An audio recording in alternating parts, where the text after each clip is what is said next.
Olá pessoal, o meu nome é Jacqueline e sejam bem-vindos aqui ao canal. Antes de começarmos o vídeo já sabem, subscrevam o canal caso não sejam subscritos, deixem o vosso gosto se gostarem deste tipo de conteúdo e partilhem com alguém que achem que pode gostar. Também antes de começarmos, recordo que na caixa de descrições encontram o meu link para o meu Goodreads, para o meu Trade Stories e também o meu link de afiliados Hulk, que não gastam mais por isso se usarem, mas sobre o valor que gastarem eu recebo uma pequena percentagem e ajuda-me então a que eu possa comprar mais livros.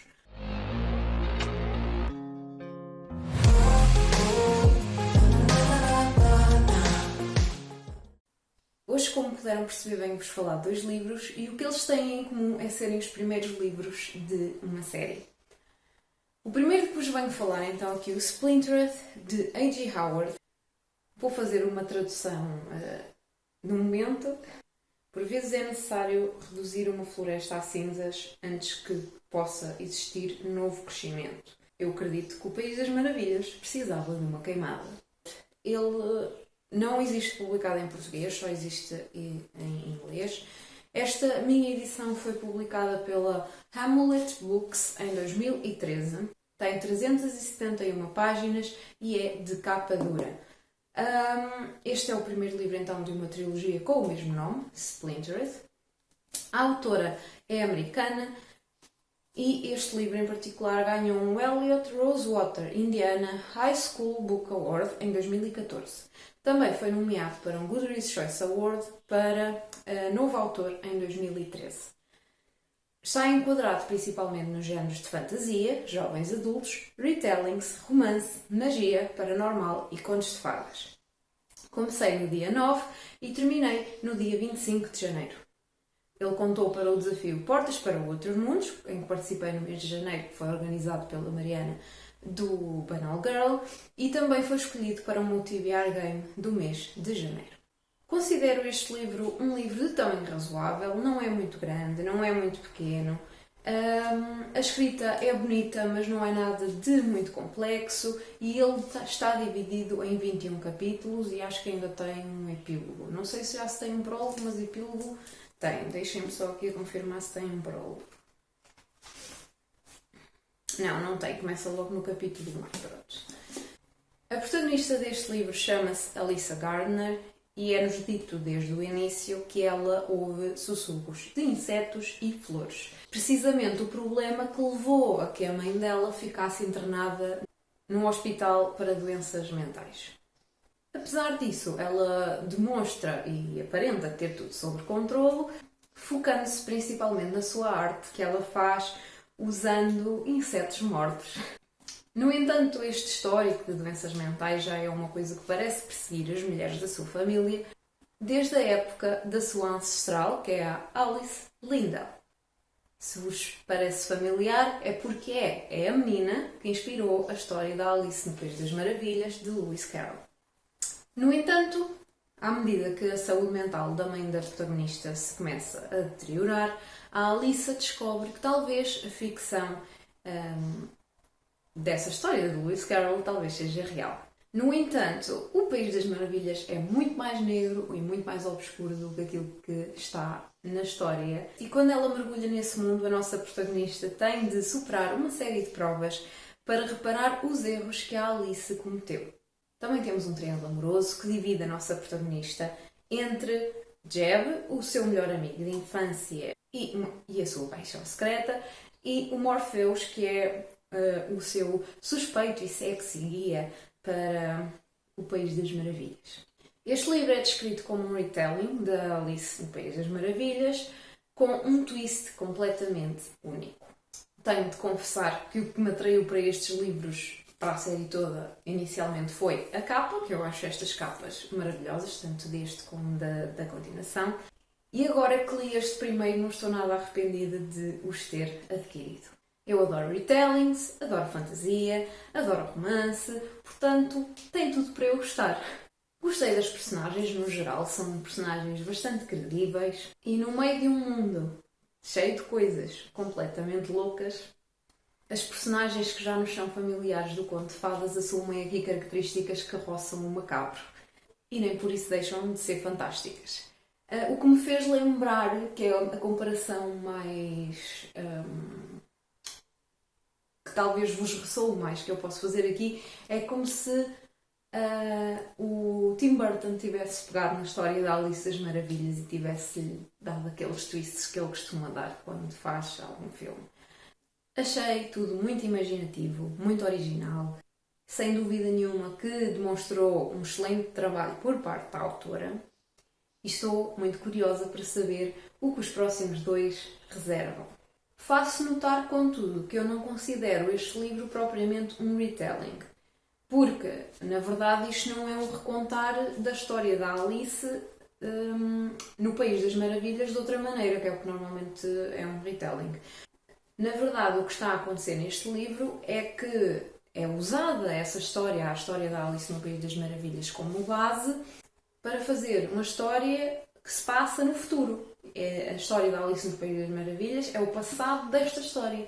Portanto, não é um retelling propriamente dito. Dei 8.8 em 10 no meu sistema de classificação, o que representa um livro ótimo e que se traduz em 4 estrelas na classificação do Goodreads, o que eu considero uma excelente classificação para o primeiro livro de uma série que não está assim tão bem classificada, no geral, mas eu gostei bastante. Pronto. E não sou assim tão fã da história do Alice no País das Maravilhas quanto isso, mas gostei bastante da forma como retrataram aqui os acontecimentos.